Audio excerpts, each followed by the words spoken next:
We shall clarify some of this, but let's have a look first. So, everyone, well, your third reading that I've done, I did Taurus and Gemini yesterday. And everyone's got this kind of very kind of burst of positive energy in the present. And then looking to the future, and the future is not written in stone. It's one possible future as we go ahead. This seems to be a sticky point. Now, for a lot of us, that's going to be because that's what we're projecting into the future. We're basing our action in the present on what we think the future will bring. But we'll talk about that. So, Queen of Cups, there you are sitting pretty. Now, the difference between the Queen of Cups and the Queen of Wands, and I think they both come from a place of what inspires them, right? Queen of Wands is on her passions, what she looks to create, the light that she has to shine. The Queen of Cups is about the love that she has to give. And I always think that she's the one that embodies the principle of unconditional love the most out of everyone. Now, I think unconditional love, when we say that, is one of those things that's very misunderstood, because unconditional love does not mean that you keep giving and pouring your love towards someone or a situation that is basically abusing them. You can still think about it. So I might love someone and I might tell them I love them. Now they might turn around and say, well, I hate you, Jay. If I love them, I will still love them no matter what. But I might not want to be around them then, right? If I'm making them feel uncomfortable or the dynamic isn't there, then I need to remove myself. That love is still there. Go in peace, I'd say to them, but I'd still love them. So that's the whole point of unconditional love. Unconditional love means our love is not based on expectations back from that. Now, the other flip side of that is we don't just keep doing things out of love, that, oh, he cheated on me, or, oh, she keeps abusing me or stealing from me or doing whatever. But it's like, oh, but I love him or her. No, that's not love then, right? Then that's yes, you might feel that emotion, but emotions are just emotions. It's what we feel. And I'm talking about that a bit because the Six of Pentacles covers this too, but we'll talk about that. Queen of Cups. So all your messages are kind of hitting me. When that happens, that's Eight of Wands energy. I bet you're getting hit from different angles. Like, you're looking at something and then getting hit by something else. And because that's how your energy feels. And I come to readings tabula rasa, blank slate. So whatever energy comes through, I know it's the energy of the reading. What do you love? That's what she's asking you, underlying energy. What do you love? And hopefully, coming into this week, that's something that you've been considering, something that you've been looking at. But it feels big, because it's not just about who or what do you love now. It's the Ten of Pentacles. You can love it. Like I was giving that example. You can love something, but the Pentacles are about the physicality, the physical truth, what we're building, our physical security and stability. And yeah, that can be our bodies, physical body, right? That can be our homes, that can be our jobs, our investments, our money, our relationships even, because this is the family card. It's those things that we build to give us long-term security and stability. And the Ten of Pentacles, it's our legacy. I call it the oak tree card. It's that mighty oak tree that has been there for hundreds of years. And it took that time for it to grow, but it's so strong and the roots are so deep in the ground. It's going to take a lot for that tree to come down. It's Ten of Pentacles. So what is it that you love? And is it part of your long-term story? Is this what you came here to do? What is your heart calling you towards? Now think about that. Cancer, got the North Node in it. What is your destiny? What is your path? One of the questions I get asked the most, like, Jay, how do I find out my purpose? How do I know if this is the right path for me? Well, here's your answer. It's your path, it's your purpose, and it changes, it will change, but it's based on how it makes you feel. You will know your heart is calling you towards it no matter what. And it feels good. She's very intuitive. Apart from all that emotional stuff, she's the most intuitive queen. So what's your intuition telling you? And intuitions don't come from fears. Our fears will always say you can't. Intuition is, okay, if you do this or if you go in that direction, this is going to help you to progress. We don't always like what our intuition tells us, but we always know, it always resonates on some heart level as the truth. So think about that in terms of, I always do the general energies and, trust that you will apply it to your situation. But think about that in terms of romantic relationships or even like friends or family, where you invest your emotions into it. Is it part of the plan? Is it part of your long-term, your path, your purpose that you came here to achieve? And I do believe this is around other people. because of this. But, you know, for a lot of you, that's going to be the case. But even if it isn't, think about it in terms of work. Do you love what you do? Do you do what you love? Now, we don't always have that luxury, you know. Sometimes we've got bills to pay. So we do jobs that, you know, they don't honor us at a heart level. We can't put a hand on our heart and say, yeah, I love this. I love this. This is my purpose. It's going to be, you know, I'm just doing this to pay the bills. I'm just doing this so I can put clothes on my back. That kind of energy. But even in that, then love the fact that you get paid so you can do those things, so you can progress forward. So they give you that security and stability in the moment to allow you to consider other options that are your long-term plan. Bit of a ramble there about the underlying energy. But then we have the Six of Pentacles coming up at the heart of your reading. Now, the heart of the reading is what everything revolves around, what the focus is on. This is a big week for you, Cancer, in terms of where you put in the effort, what you do and what you get back for it. If you look at this, usually this is the rich guy who's giving away coins to the poor, right? And he usually has scales that are balanced. And the message I see there, this is sometimes called the charity card. I don't think it's like charity in terms of doing someone a favor. That's not the point. It's balance. It's give and take. It's the law of giving and receiving. Now, she is feeding the birds, right? So she's giving to the birds. She already has her basket full. She's picking extra berries for the birds now. So she's giving to them because they're hungry. But the birds are also giving her something. They're giving her the opportunity to do something nice. You know, it must be nice for her to be able to feed these birds. So there is giving and taking here. There's no pride in what she does. There's no shame in what the birds do. And that's why I like this depiction of the Six of Pentacles. But before she does that, before she gets into that place of giving and receiving, her own basket is full. And I talk about this in the outro a little bit. Like, we have no business honoring others until we can honor ourselves. So that love that you have for other people, do you have it for yourself? Do you have it for what gives you security and stability? I think one of the things that I also said in the outro is that, you know, when we sacrifice ourselves for other people, and a lot of people do that, they sacrifice themselves for others. And there's this idea that it makes you a good person, whether it does or whether it doesn't. The first thing that it makes you is a neglectful parent to your own inner child. When you actually take care of yourself, like, think about her. Now she's got her basket full. She's even more happily giving away to the birds.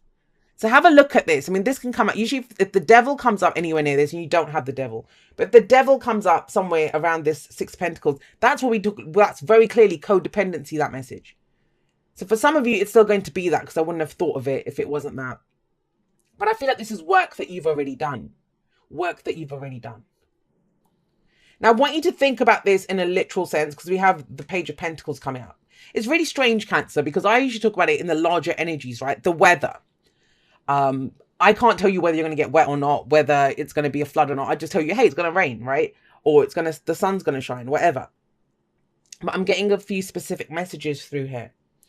For starters, I'm getting with the Page of Pentacles in the past, is at least one of you that you've got a little bit now. You might have struggled to get this, but you've got a little bit now. You've, you know, maybe stopped away a little bit, or you've worked on yourself. You've got a place of stability and security for yourself now. Who is asking for that? That's the message for one of you. Who is asking for that? And are you ready to give it? Because this, the Ten of Pentacles, yeah, it's that oak tree, but if it's to do with a relationship or a family situation or a group of people, then everyone has to grow that tree together. Everyone works on that together. It can't just be up to the Queen of Cups to pour her emotions into it. And in a general sense, the Page of Pentacles is this. I see the Page of Pentacles as the student, the one who does his homework, who looks at the details, who repeats it, keeps doing it, you know, that kind of wash, rinse, repeat, that kind of energy of the Page of Pentacles to get it right. This can be a card of boredom where you're trying to get the pieces together, right? It's no fun kind of revising for that exam, but this is where it's that kind of energy. So if you have a little bit now, this can be an offer someone makes to us as well, or what we have to offer someone. But it's of value. It might be something small. I always see it as a token of something else. So it's the engagement ring that promises marriage, right? That promises that wedded bliss. It's the contract that promises the job or the home. So I always see it as the token, but it's of value. It has its own value. Excuse me, Cancer. Now, so, we have this kind of question about your own personal stability. And so the reassurance here is that you have a place of stability now to move forward from. That's key to remember when we have the Eight of Wands coming up in the present. This is where the pace picks up. There's a call now, a call to action. Let's go. Let's go do something. Let's go ask the questions. Let's go get the information. Let's go have those conversations. And it comes from this. So some of you have had an idea of, oh, I'd like to have that. The business, the relationship, the whatever it is, the job. The Eight of Wands is saying it's time to act on it. These are when opportunities come in. But that doesn't mean someone knocks on our door and says, here's your opportunity. It's more, we go looking for it. We put ourselves out there. Queen of Wands, right at the beginning, right? That we put ourselves out there to be a beacon for what's coming in. And when we see the Eight of Wands here, it's not the 8 wands flying through the air like usually we see in the Eight of Wands. We see these unicorns running towards us. And I would say, imagine yourself. You're standing on that path. You have these unicorns running towards you. Now, first of all, you're going to hear their hooves. And they're charging towards you. And, that's going to be frightening. Thinking, what if there's a stampede and I'm going to get trampled by this? But then the beauty of it. They're bloody unicorns running towards me, like the fancy and the amazingness of that. I'm thinking of that Occam's razor. If you hear the hoof beats, think of horses, not zebras, right? But it is, there's unicorns running towards you. It is finally coming in. There it is. Now, but what do? You can get trampled by it, knocks you out. You can jump on one of these unicorns. You can run with the unicorns. It's a fantasy. Of course we can do that. Somebody else got this message. But I feel like the pace is picking up. So what do you do with that? What conversations are you having? What are you communicating? How are you putting yourself out there more? Now, the thing is, out of this opportunity that comes in or whatever happens here, what we see coming up in the future, what's projected from this is the Five of Swords. So, it's almost like you're standing there, opportunities, you think I could do this and I could do that and I could do that. But you're cutting yourself off at the knees before you've even gone anywhere when you see this in the future, which is Five of Swords, that what's it going to cost me? Am I going to look selfish if I go for this? And this is a card of people that look selfish because they're ruthless. They'll do whatever it takes to get what they want. So there's a question here.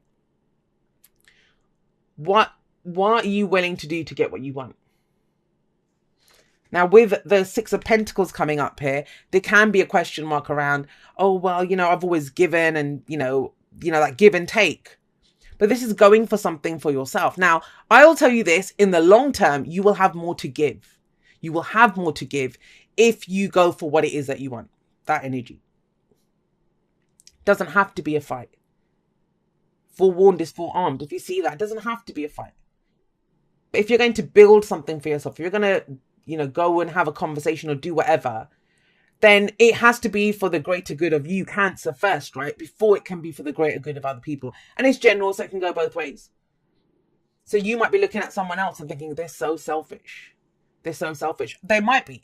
I'm not saying they're not. That's a ruthless energy. But what is it for you? What is it that you want? Fives, Agents of Chaos. I've been seeing them a lot recently. Because there's a transformation, there's a shift that's taken place. And it's almost like, we're going to piss people off. Excuse me. We're going to piss people off. When you start doing things for yourself, when you start going for things for yourself, of course, the people that you took care of or whatever, they're going to start saying, hey, where's mine? They're so used to relying on you. But if they can be patient, if they can give you that room to grow, that room to move, that can be movement as well, right? You'll have more to give people. And those are your true people that encourage your growth. Now we have as your advice the King of Swords. The King of Swords, that's air energy. So there's the heart. If that's the most heart-based, unconditional love energy as an underlying energy to this, what we have here is the most logical energy coming up, the head-oriented energy. The King of Swords has massive amounts of knowledge. And I feel like this information that you get here this week, information gathering, conversations, finding out what it is that you need to know, Whether that's asking someone, hey, what are we doing with this? Or, you know, because think about this. If this is, you've set yourself up, you've been giving, you know, to a relationship, we'll say, or for work, and you're asking that relationship person that, oh, what are we doing? Are we committed? Or the work, am I going to get that promotion? Is there a chance for promotion? Now, when we get the answer, it might be, yeah, you know, you can have the promotion, but you might have to put in extra hours or go for that course. Are you willing to do that? Because it might take you away from your family then, right? To do that. I'm giving examples of the energy.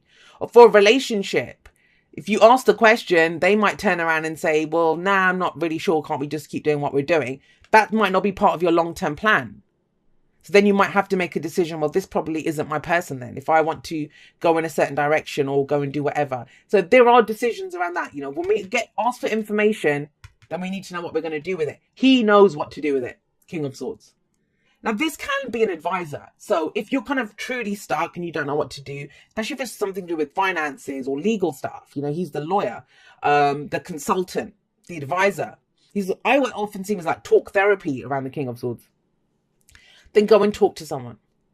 It might be that, look, I've got a little bit to invest. I've got a little bit to put into a deposit. What's the best use of it? It doesn't have to be a trained professional. It can be a friend, a family member, someone at work, a boss even. An advisor. The kings give advice, and he has very good advice. And he's not going to allow emotions to kind of come into it. He's going to be very logical. He has emotions. You have emotions. So if it's your energy, it's about knowing what you know, and you know it. That information is coming in. It will be cemented with that 8 of Wands. Right. So he doesn't do this. And I understand now why he's coming up as the advice, because he is so secure in what he knows. He's so secure in what he knows. And think about it. If you're the student, if you've been kind of doing it again and again, you know, repetitive energy, looking at the details, trying to get it right with the Page of Pentacles, with him coming up there, it's like, then you know it. It's empirical evidence. You know from how you feel, you know from your experience what's right here. But then why this 8 of Swords? The 8 of Swords is the I can't card. He doesn't understand what I can't is.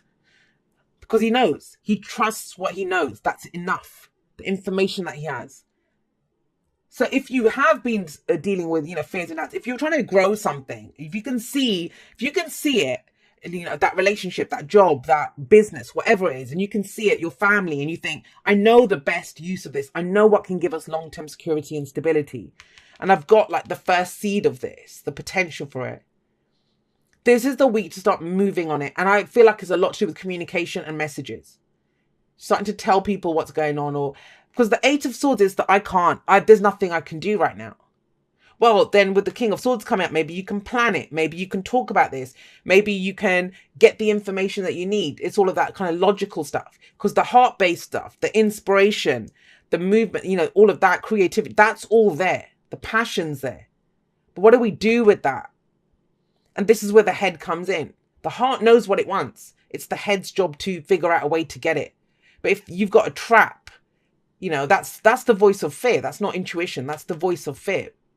Saying, I can't do this. Well, you can. It's trying to keep you safe. But you're not in any real danger. That's the page. If it wasn't him, I mean, that's the adventure. If it gets you excited and fired up, then that's what we do, right? But like I said, it's always your choice. Free will for the win every single time. You guys got spiritual connection. This relationship has a connection that goes beyond this lifetime. So I want to say this to you. If this is about someone who you trust for advice and you don't know why you trust them, right?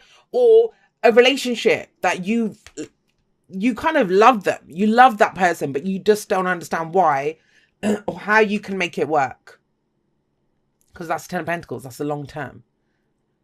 Or someone in your family. It doesn't even have to be romantic. It can be any kind of thing. Whatever that spiritual connection is. I always say, I treat everyone in my life like a soulmate. Because they bring us home to ourselves. This is the week to start figuring out, not just this, not just in my head, what's going on, that I can't, or I can't say this, or I can't do that. To have the conversations, to get the information. Is it even fun anymore? Is it something that you really want to pursue? Are we just looking at what it's going to cost us? Which, that's fear. That is fear, right? If you think it's too much, the cost of this thing. But I see with this, especially with the Eight of Swords, you're trying to understand it from a logical place. And this, what does it say? It's beyond this lifestyle. This is a connection that's bigger than that. We're trying to understand a connection that's bigger by the earthly stuff. And, you know, I deal with that all the time. People come to me about soulmates or twin flames and all of that stuff. And I'm like, well, think about what you're saying. If you're telling me it's spiritual, if you're telling me what is spiritual, beyond the body, beyond the physical, it's of the spirit. And if you're telling me that, you know, that we've got this connection, then that's beyond this lifetime. It's bigger than that. It's bigger than the physical reality. And so this is some of that, getting the answers that you need, having those conversations. Yeah, this is, I knew it. I knew it right from the start. It was not just to do with you guys. It was to do with others, because we got a leg up. And a leg up, it talks about, you know, you've gone as far as you can on your own. Maybe whatever you've been trying to build, you know, if it's a business, it doesn't even have to be a relationship, a business, and you're trying to build it. You've done as much as you can on your own. Now it's time to, whatever you know, maybe you've helped others. It's time to call in the help that you've given other people, to have the conversations. But this is about other people. And I love this, because you see that little baby polar bear climbing up on its mama. That's how you'll get further now. Either through advice, either with working with other people, having conversations with those people that we love. But that's how that, if it stopped being fun, whatever it is, because it's been too much pressure on you, then it's time for others to come in and help. I know that's the 10 of Wands, but it's that kind of feel, especially with the Page of Wands. So you can get back to the core of it. I mean, think about it. It's like me, say, you know, and it's happened to me a few times where I love doing the readings. I love what I do and I love working with clients. But then the administrative side, or dealing with people, you know, the kind of messages that people send, which I've already put the information out there, but they don't bother reading anything. They're just sending me, you know, the administrative side. That gets to me. And it stops being fun then, right? It stops being fun. So this is like, hang on, you've done the kind of boring kind of legwork part of it. Are there other people that can come in and help with that aspect of it, and you can get back to what you enjoy doing about this? Dear you, human beings spend a huge percentage of life asleep, not just in bed, but the kind where you forget you are a spiritual, immortal being taking on a temporary human form. It's not your fault. Everyone suffers from spiritual amnesia once in a while. As you develop an identity, an ego, you begin to see through the eyes of a small self and have less connection to your soul self. You may not recognize this is going on, but you sure can feel it. There she is. We're here to remind you to look through your soul's eyes and see that magic is everywhere. Infinite potential lies in spirit, who is teaming with you to fulfill the contract you made to contribute to the evolution of the whole world. Wake up and remember that all the help you need is orchestrated in the invisible realms. Your mind, in alignment with divine intelligence, is unstoppable. The world is yours to co-create. You are so loved and we are all behind you. And do you see that? That whole kind of, your mind. Trust that you have everything that you need here to get the information, the give and take. And you're always going to get haters and people that don't agree with you. That's on them. I don't think it's selfish to take care of your own needs, but I think it's selfish for other people to say, hey, stop taking care of your needs and come take care of mine. That is selfish. And it's been something that's been coming up quite a bit recently lately, but really it's this. Don't worry about the I can'ts, because you can. He knows. He'll find a way. And you have this, the beauty of these pentacles is that you have a solid base on which to build on, and you have a clear idea, the heart, the physical plan of what to do. Now it's about the knowledge of how to do it.